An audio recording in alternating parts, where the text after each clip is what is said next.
Hello, I welcome you all once again to my channel Explore Education. I am Dr. Rashmi Singh, Assistant Professor, Department of Education, SS Khanna Girls Degree College, University of Allahabad. And this time I am going to discuss with you a new topic, that is holistic approach to curriculum. मतलब जो पाठ्यक्रम है उसको लेकर एक समग्र उपागम या इसको होलिस्टिक करिकुलम के नाम से भी जान सकते हैं आप। तो शुरू करते हैं। शुरू करने से पहले हमें ये समझना होगा कि कुछ नए कंसेप्ट आते रहते हैं एजुकेशन में। जब वो आ जाते हैं और वो उन पर बहुत वो अपीलिंग होते हैं, तो इसीलिए वो आपके नए पाठ्यक्रम में शामिल किए जाते हैं। तो बीए पार्ट 1 के सिलेबस में जो नया सिलेबस आया है उसमें ये होलिस्टिक अप्रोच टू करिकुलम है।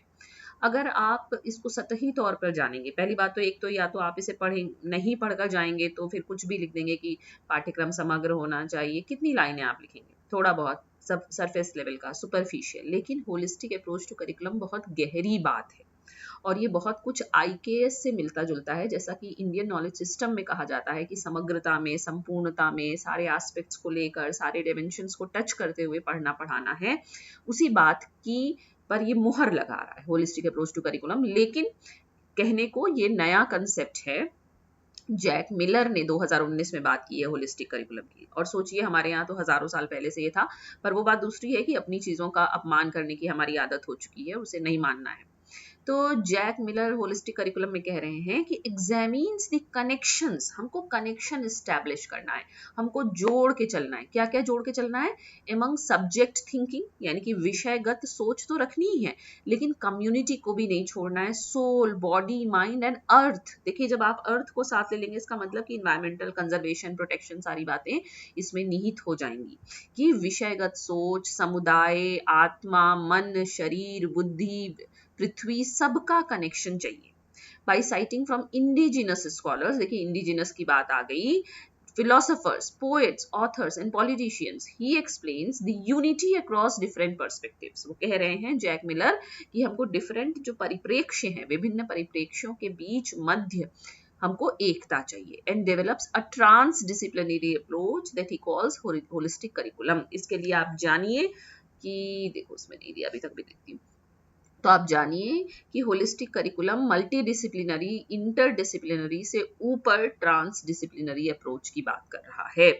तो आपको ये समझना होगा, हायरार्की समझनी होगी कि मल्टी डिसिप्लिनरी, इंटरडिसिप्लिनरी और ट्रांस डिसिप्लिनरी है क्या। ये मैं पहले भी बता चुकी हूँ, तो मैं बार बार नहीं बताऊंगी, पिछला वीडियो देखिए।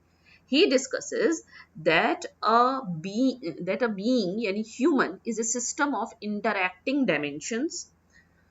Those dimensions are as such the physical, intellectual, emotional and spiritual। वो कह रहे हैं कि अगर आप मनुष्य हैं तो आपके जो dimensions हैं जिनके बीच में इंटरेक्शन होता है, जैसे कि फिजिकल, आपका भौतिक, आपका बौद्धिक, आपका सांवेगिक, आपका आध्यात्मिक, सबके बीच में इंटरेक्शन होना चाहिए। Miller addresses the necessity of educating a being as a complete system to connect them with those dimensions. तो मिलर कहते हैं कि शिक्षा ऐसी हो, या ये आवश्यकता है कि शिक्षा ऐसी हो कि जो मनुष्य है उसको एक कंप्लीट सिस्टम समझ के उसके सारे डिमेंशंस के बीच में कनेक्शन स्टैब्लिश कर सके। He also addresses how holism in education can balance ego and soul। वो ये भी कह रहे हैं कि अगर हम शिक्षा में समग्रता ले आएंगे, संपूर्णता ले आएंगे, तो संतुलन बन जाएगा हमारे ईगो और सोल के बीच में। And connect the reason with intuition, और जो आपका तार्किक बुद्धि है और जो इंट्यूटिव पावर है, उसके बीच में कनेक्शन आ जाएगा।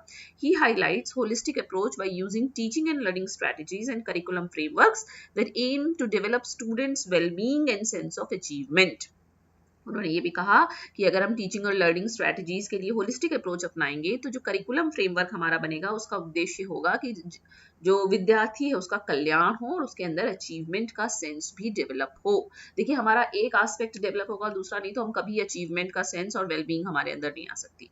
इसलिए हमको ये ध्यान रखना होगा कि होलिस्टिक करिकुलम का अर्थ है कि आपके सर्वांगीण एस्पेक्ट्स का विकास। इसीलिए कह रहे हैं कि होलिस्टिक जो करिकुलम है वो पर्सनैलिटी डेवलपमेंट में सहायक है, आपका ओवरऑल डेवलपमेंट कर सकता है, क्योंकि वो आपके सारे डायमेंशंस की बात कर रहा है, उनके बीच के कनेक्शंस की बात कर रहा है, उनके डेवलपमेंट की बात कर रहा है। और क्या कहा मिलर ने? Miller traces holism historically in philosophy, economics, medicine, psychology and other branches of knowledge. Miller ने ये भी ट्रेस किया, उन्होंने होलिज्म को ढूंढा हिस्टोरिकली, तो उनको मिला, विषयों में था, फिलोसफी कहा जाता था, philosophy is the mother of all sciences, economics में है, मेडिसिन में है, साइकोलॉजी में है, और ज्ञान की अन्य शाखाओं में भी है. He considers how since the industrial revolution humans have learned to compartmentalise and standardise. सारी गलती यहीं से शुरू हो रही है. जब हमने औद्योगिक क्रांति में गए और हमने, जब वही बात है ना, जब हम नैरो माइंडेडनेस से किसी चीज को देखते हैं तो हमें लगता है औद्योगिक क्रांति से तो बड़े लाभ हुए, हम लोगों को इसी तरह से पढ़ाया गया, औद्योगिक क्रांति के हम लाभ ही पढ़ते रहे. लेकिन उसने क्या किया, मनुष्य को कंपार्टमेंटलाइज कर दिया, एकदम सेग्रीगेट कर दिया, स्टैंडर्डाइज कर दिया. These trends detached human beings from nature. इन्हीं प्रवृत्तियों ने मनुष्य को प्रकृति से अलग किया, नहीं तो मनुष्य प्रकृति का एक अंग था. Further, he suggests a modern world lifestyle has resulted in individualization and has cut off human beings from spirituality. उन्होंने ये भी कहा कि जो आधुनिक जीवन शैली है मनुष्य की, उसने उसको एकीकृत कर दिया, इंडिविजुअल कर दिया, अकेला कर दिया है, और उसको स्पिरिचुअलिटी से भी अलग कर दिया, आध्यात्म से अलग कर दिया है. Western education privileges reason over intuition. आपको वेस्टर्न फिलोसफी और इंडियन फिलोसफी का मैंने अंतर बताया है. तो वेस्टर्न जो फिलोसफी है वो इंट्यूशन पे नहीं, रीजन पे ध्यान देती है. देखिए, तर्क अच्छी बात है, तर्क में कोई बुरी बात नहीं, लेकिन पूरी तरीके से आप इमोशंस और इंट्यूशन को नेग्लेक्ट करके तर्क की बात करेंगे तो वो भी सही नहीं है. इंडिविजुअल कंपटीशन और ग्रुप कंट्रीब्यूशन. उसने कहा कि इंडिविजुअल का कंपटीशन ज्यादा महत्वपूर्ण है, ग्रुप का कंट्रीब्यूशन कम है. क्वांटिटेटिव को बढ़िया माना क्वालिटेटिव से, टेक्निक को विजन से बढ़िया माना, और असेसमेंट को लर्निंग से बढ़िया माना. इससे क्या हुआ, leading to anxiety, social chaos and negative attitudes. इसीलिए चिंता, सामाजिक ये जो उथल पुथल है, ये जो नेगेटिव प्रवृत्तियां लोगों में है, ये डेवलप हो रही हैं. इसलिए हमें होलिस्टिक अप्रोच पे जाना है करिकुलम के. उन्होंने ये भी कहा कि holistic curriculum learns from indigenous people, मतलब जो देशी लोग हैं, जो लोकल हैं, जो इंडिजिनस हैं, जो जमीन से जुड़े लोग हैं. So it views humans as beings who are interconnected with nature. इसलिए मनुष्य ऐसे होने चाहिए, इस तरह से मनुष्यों का निर्माण हो कि वो नेचर, प्रकृति के संग जुड़े हों, mind, spirit and other dimensions में भी उनके जुड़ाव हो. सच इंटरेक्शंस, अगर ऐसे इंटरेक्शंस होंगे तो वेलबींग और हैप्पीनेस मिलेगी, कल्याण होगा और प्रसन्नता मिलेगी. बाई ब्रिंगिंग, कैसे मिलेगी, हमको बैलेंस, इंक्लूजन और कनेक्शन मिलेगा. मतलब संतुलन सारे डायमेंशंस के बीच में, समावेशन की जो बात हो रही है और जो जुड़ाव की बात हो रही है. Miller underscores that the principal aim of holistic education is giving students a sense of purpose in life. मतलब शिक्षा ऐसी हो, समग्र शिक्षा ऐसी होगी, उसका मुख्य उद्देश्य ये होगा कि विद्यार्थी को उसके जीवन का उद्देश्य मिलेगा. अदरवाइज स्टूडेंट्स कहते हैं हम ये क्यों पढ़ रहे हैं, इतना डिटैच्ड पढ़ाई जीवन से हो चुकी है. वो कहते हैं इस टॉपिक को पढ़ने का क्या अर्थ है. बच्चे पूछते हैं संस्कृत क्यों पढ़े, संस्कृत में बात तो करनी नहीं है. इतना डिटैच कर दिया है हमने. Through helping them explore their interest, strengths and ability. जिससे क्या होगा, आपको मतलब विद्यार्थियों को उनकी रुचि, शक्तियों और योग्यताओं को एक्सप्लोर करने में मदद मिलेगी. Overall Miller emphasises the inner self as a cornerstone of holistic teaching and learning. Miller ने यह भी कहा, उन्होंने बल दिया कि जो आपका आंतरिक स्व है वही होलिस्टिक टीचिंग और लर्निंग का कॉर्नर स्टोन है, मेन पॉइंट है. जैसे कि सेल्फ रियलाइजेशन की बात हमारे इंडियन फिलोसफी में इतनी होती है. By interconnecting soul, mind and body, आपका आत्मा, मन, दिमाग, शरीर, बुद्धि, सब का इंटरकनेक्शन होना चाहिए. इससे ऐसा होगा तो क्या होगा, स्टूडेंट्स कैन ओवरकम, वो ओवरकम कर पाएंगे prioritising their ego, competition and materialism. भौतिकवाद, जो एक अंधाधुंध दौड़ और कंपटीशन है, जो ईगोइज्म है हमारे अंदर, उसको हम प्रायोरिटाइज कर पाएंगे वेलबींग के ऊपर. They will come to appreciate compassion with a sense of integrating with community in a healthy manner. और तब वो compassion को appreciate कर पाएंगे और समुदाय के साथ जुड़ पाएंगे एक स्वस्थ मैनर में. तो ये तो मिलर ने बताया. अब हम अगर होलिस्टिक अप्रोच की बात करें करिकुलम की इन जनरल, तो कुछ चीजों की वो बात कर रहा है कि holistic approach to curriculum emphasises, concept वहीं से आया, मतलब है तो बहुत पुराना कंसेप्ट, पर इस नाम से 2019 में जैक मिलर बता रहे हैं.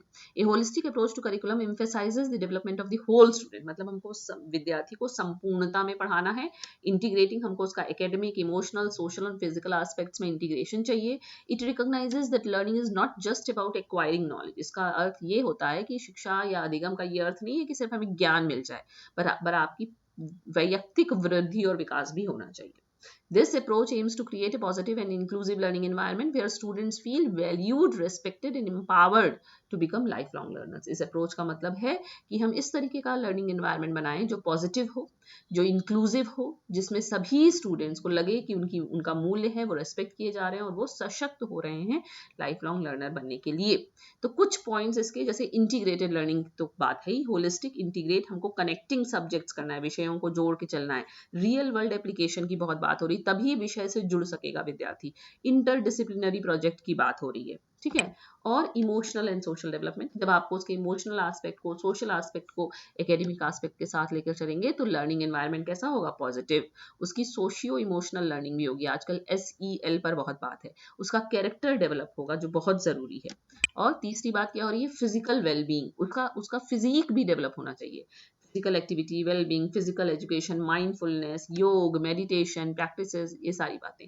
और health education, healthy lifestyle, nutrition and personal safety. इसके अलावा इंडिविजुअलाइज्ड लर्निंग की भी बात है कि व्यक्ति पे, चूंकि स्टूडेंट को संपूर्णता में समझना है, उसको इसे समझना होगा कि हर व्यक्ति, हर स्टूडेंट एक दूसरे से अलग है, इसलिए उसके इंडिविजुअल नीड्स का भी ध्यान रखेगा होलिस्टिक करिकुलम।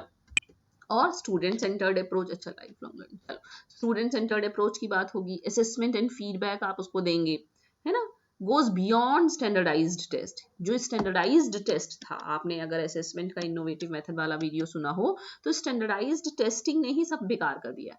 इन्होंने कहा सभी बच्चे एक ही तरीके का टेस्ट, एक ही तरीके के इंस्ट्रक्शन के साथ, एक ही तरीके की स्कोरिंग, क्यों भाई, हम स्टैंडर्डाइज्ड टेस्ट के बियॉन्ड जाना होगा हमको, और उस हिसाब से कंस्ट्रक्टिव और फॉर्मेटिव फीडबैक देना होगा बच्चों को। और लाइफ लॉन्ग लर्निंग की बात है, ये नया कंसेप्ट शिक्षा में जुड़ा है कि शिक्षा जीवन पर्यंत, तो हमेशा से थी, जीवन पर्यंत चलने वाली प्रक्रिया है, बट अब लाइफ लॉन्ग लर्निंग का कंसेप्ट बहुत प्रचलन में है। तो ये क्या कह रहा है, सेल्फ डायरेक्टेड लर्निंग, यानी कि विद्यार्थी को हमें ये सिखाना है कि सीखना कैसे है, ताकि वो खुद अकेले कैसे सीख सकता है और थ्रू आउट द लाइफ वो मोटिवेटेड रहे सीखने के लिए। और स्टूडेंट सेंटर्ड लर्निंग, अच्छा ये 2 बार आ गया, ये वाली स्लाइड 2 बार आ गई, सॉरी। फिर students are taught how to learn on their own, becoming self directed learners who are motivated to continue learning throughout their lives. और क्रिटिकल थिंकिंग, हमको उनको क्रिटिकल थिंकर बनाना है, जिससे कि वो सूचनाओं को का एनालिसिस कर सकें, पर समस्याओं का सॉल्यूशन कर सकें और इन्फॉर्म्ड डिसीजन ले सकें।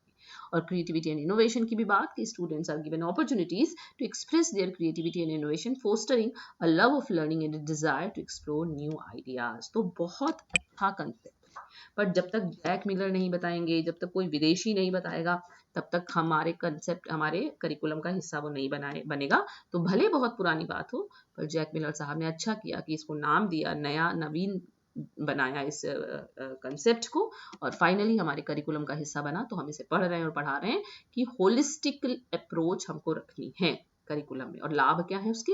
इसीलिए जब आपके सिलेबस में ये दिया हुआ है तो उसमें लिखा हुआ है इंटीग्रेटिंग IKS एंड पंचकोश, कि IKS को इंटीग्रेट करके आप होलिस्टिक करिकुलम अपना सकते हैं। और पंचकोश क्या है, इंडियन अप्रोच टू पर्सनैलिटी है, जिसमें वो 5 कोशों की बात करता है। Okay, so thank you and don't forget to like and subscribe my channel Explore Education.